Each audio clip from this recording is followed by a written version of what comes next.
Good morning, everyone. I hope my voice is audible to you.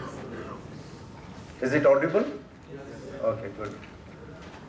So thanks for giving me an opportunity to address, and to come to Indore for the first time in my life. And I have been listening to Varun sir and Mr. Varun. And of course, we as a speaker, we are students. We are learning every day. And my session will be mostly on the strategic and the thought-provoking side. I will try to touch the technical aspects and as well as the business aspects and the strategic elements also. Being a subject matter expert on the cloud and big data, so I will be more focused, and I will try to give my perspective from that particular side. We are, as Varun sir was saying, that we are living in a world of change. The time when we have taken our birth, that world was different than the world what we are seeing today. So change is strategic in nature, change is imminent, and we need to adopt the change. And from the technological aspect, from the digital disruption aspect, there are converging forces according to Forrester, according to Gartner, according to IDC, McKinsey, just name anyone. They call as a SMAC, which is social, mobile, analytics, and as well as cloud. And this is the topic for today. So digital innovation. When we talk about the innovation, when we talk about digital innovation, it is about simplifying the complexity, and that's an innovation. However, there are other parameters when we define what is innovation, but according to my definition, making things easier, faster, and cheaper, and more accurate, and that's an innovation. So digital innovation, where you have the information available as a part of the digitization process, and as part of the digital India or digital initiative, you have the data available where you can apply those tools, techniques in order to get the intelligence so that a proper decision can be made. And from the cloud security aspect, security was a concern for the IT guys when the TCP/IP protocol was evolved. So security was a concern, security is a concern, and security will remain a concern. Security and privacy, those are the things which are being there and which is gonna be there. How we can bounce back with the resilience by applying the proper tools and techniques. We can see how we can minimize those risks and the things which Mr. Varun was talking about. From this particular slide, to start the standardization process, basically to answer some of the questions, there is not a single yes or no. It's a framework. We need to develop a framework of standardization. I will try to take that standardization process for the cloud and as well as the big data. And we talk about, when we talk about any kind of resilience or any kind of digital innovation or to combat with the digital terrorism, we need to have a complete understanding of our IT ecosystem, the IT landscape which is in place. And in order to do that, there is an IT assessment of IT infrastructure. Infrastructure in the sense, not only the hardware, not only the software, the services, the service portfolios, the licensing, the application servers, and so on. So that kind of assessment to understand the current state of IT, documenting, and those processes. To answer Varun sir, he is not available. I thought I will touch, to some of the elements and the concerns what he has raised. So I was talking to him that we need to do the segmentation. There is a strategy. There are goals. Those goals has to be, of course, they have to be smart goals. What we call, we need to be specific. Has to be measurable, attainable, realistic, and it can be executed within the time frame. And for achieving those goals, there are internal influencers, there are external influencers, which will make sure either your initiatives will be successful or it will fail. So segmenting, documenting those processes in order to achieve the objective, you need to have it documented, and those processes need to have those control points. I want to say that in front of sir. And those control points need to be visible. When you make it visible, it can be measured. And once you measure it, then only you will know how much your initiative or the project which you want to achieve, it's successful. I would like to ask you, how many of you are students here? Oh, okay. A lot of students. And how many of you IT professionals other than excluding speakers? Okay, good. So there is a hardware, there is a firmware, and we are living in a world of Internet of Things, where understanding not only the objects which are computational objects, which are electronic objects, which are connected devices, but also we need to understand the unconnected devices. Because unconnected devices also it possesses certain characteristics, certain data which can be captured by the computational devices. So every device contains some data, and according to the Cisco, he was referring to the Cisco, according to Cisco, by year 2020, 50 billion devices will be connected. And in the year 2012 or 2013 in Delhi, I have been speaking, and the theme for the hackathon, when they started, it was about virtual world and the real world. And last year, Gartner came up as a part of their strategic technologies for the year 2015. That slide I will come up and I will talk on that. So we are living in a world of heterogeneity where nothing is perfect. No IT vendor can solve the business problem or can solve the government related problem or any kind of problem. Homogenizing the heterogeneity by applying those standards in terms of the frameworks, from the methodologies, and standards from the protocols, and unifying those standards and homogenizing the heterogeneity, it will resolve the problem and to develop a standard framework. From the ACI, how many of you are aware about availability, confidentiality, and integrity? This is the governance part, where we talk about information availability, assurance, anytime, anywhere, on any device. Being an IT pro, I have been in the IT industry for the past 24 years. And also I have addressed around 24 countries as a subject matter expert on the cloud and big data, with a lot of consultancies for the corporate sector, including the BYOD for the government and public sector. So these are the things which we are talking about. Availability of the data, it is a must. Before we have seen lot of proprietary systems where the data is available, but that data cannot be accessed or fetched in a way to make to have a clear understanding.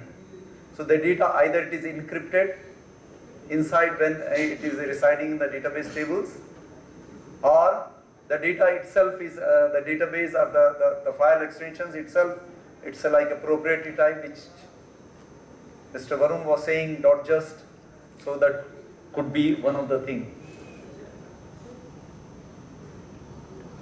Protection, prevention, privacy, and privilege. Who should access what data? This is a challenge.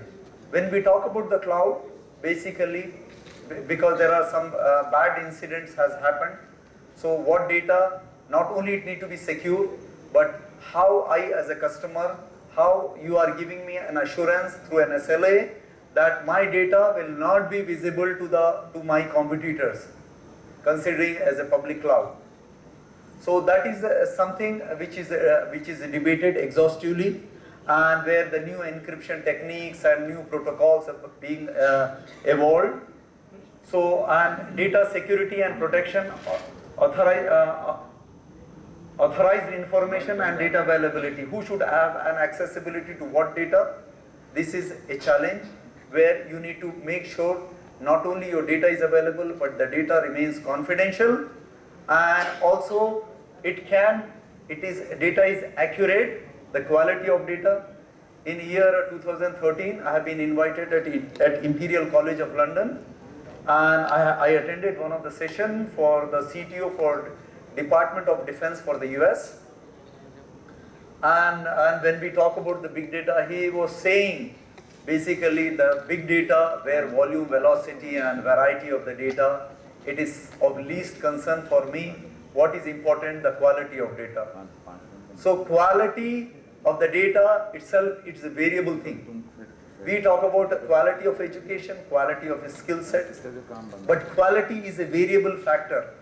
So what quality or what is your expectation from a customer database is different for the other organization.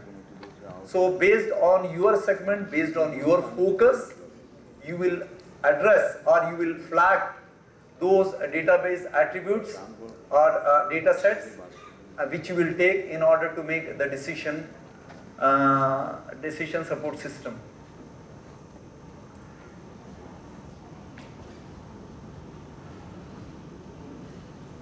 This is my pet slide basically. I used to say that we are living in a world of information. We have in IT portfolio, we used to see at the corporate side the CIOs, Chief Information Officer, where he is an IT man, he is the head of IT, not only head of IT, but also he holds the information about your business, for your government or for your insurance sector, or banking sector, or whatever you call. When you got the information, but the information you are holding, you are not taking an action. So action is the trigger over here. So an action requires certain qualities, certain skill sets. You need to adopt certain framework.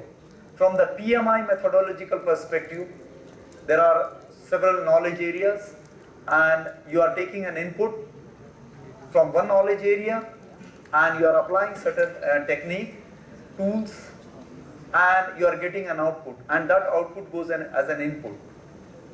So an information is given, you got an objective, but you are not taking any decision. From the database or from the big data perspective, we have got an unstructured data, semi-structured data and structured data. Structured data is the data where you got an intelligence, where the decision can be made. You, assuming that you belongs to an FMCG sector or from the government side, you want to know what is happening at this particular jurisdiction, at this particular time, and how my guys are performing, and what kind of complaints and what kind of satisfaction they are getting on real-time basis. This is what it matters. So the output is a structured data where the intelligence is there. This is 6 months old slide I have taken from the internet, and you can see that the data is doubling every 2 years, and we are living every day, and there is a statistical information according to Gartner. Every single individual who is connected to the internet, I think 2.4 billion people, which is like 40% of the world's population, they are already connected to the internet. And the desktop traffic is already, mobile traffic has already exceeded accessing the internet even in India, I think a couple of years before. So the transformation is happening. Not only the technological transformation is happening, but also the tools, the new technologies, the new trends. And Warren sir was discussing, like when we give the training to our employees on a specific tool, and this tool is getting obsolete. And in one of my conference for the JNTU in Hyderabad, they were saying like now big data is there, people are talking about Hadoop and different things, and there will be new things coming up also. How we can have that sustainability of the knowledge, how we remain more skillful regardless of the technology. From the IT perspective, I have been a co-author for the cloud computing book, and also I have contributed to the service-oriented architecture. So what I advise from the big data perspective, not only you have to develop those data mining skill sets and data visualizing skill sets, but also you need to study the data science, and also you have to have a thorough understanding on the service-oriented architecture principles, because that is going to be there regardless of the technology. We will move on. So when we talk about the open data, we are talking about the data has to be available, and it has to be fetchable, it has to be accessible, and the throughput of the data also, it is one of the biggest challenge. In London, I was attending one session also, and her name is Annie. She was the vice president for the Gartner, and she was saying like there are a lot of Java apps and there are a lot of legacy applications in place, and you as an organization, when you develop an IT strategy or an IT roadmap for an organization, those legacy applications or those line of business applications will stop. So you need to identify through the assessment which I was talking about, and what are those business patterns, what are those technological patterns, and you need to identify, and either you need to retire them or kill those apps which will stop your strategy and which will become a burden on your IT roadmap in the future. And when we are writing a code from the coding perspective, we need to always go for the reusability of objects. We need to write those queries in one of the business application, which was an old application. The application was good, it was serving the business, serving around 1,500 van sales for the FMCG sector across the country, and the code was SQL queries was written everywhere, and there was on error resume next was there also. So whenever there is error, there are admin guys, they used to restart the server, which is the best technique an IT guy follows in order to resolve the problem. So you need to identify what kind of queries or what are the code or what are the modules which are reusable when you are re-architecting your application, when you are either re-architecting an old app or developing a new app. And you as an IT pro, you should not only look from your perspective how the application is working, but you need to have a holistic understanding, and you need to understand what are the expectations from the different stakeholders. And that's what it counts. And you know that in the business guys, they don't like IT guys. Because IT, they always have some reason to give rather than solving the problem. So a clear understanding, a holistic understanding for complete IT ecosystem in the digital disruptive world. Why we call digital disruption? Because if you converge those four forces of digital disruption, then you are developing a capability, a dynamic capability which is required to address the current world which we are living, and also to prepare ourselves to defend and to combat for the future challenges, future risks. We started in Telangana, I as a part of the Telangana IT Association, we have been doing a digital literacy for the citizens, and that's, you know, for free, of course. So digital literacy, I have seen also there are several states in India which are literacy is there 100%, but having digital literacy, it becomes an integral part of a better society, a knowledge society. So filling that gap where you need to empower yourself with the digital literacy, it becomes a requirement. So when we talk about data, and whenever we are saying digital means you are having the data in zeros and ones, where the data is available in any format, semi-structured or structured, where you can make the decision to achieve a specific goal. Your goal is to reduce the risk, to reduce the terror, to understand and equip your guys, your policemen, to fight and to safeguard our country, our state, and our jurisdiction.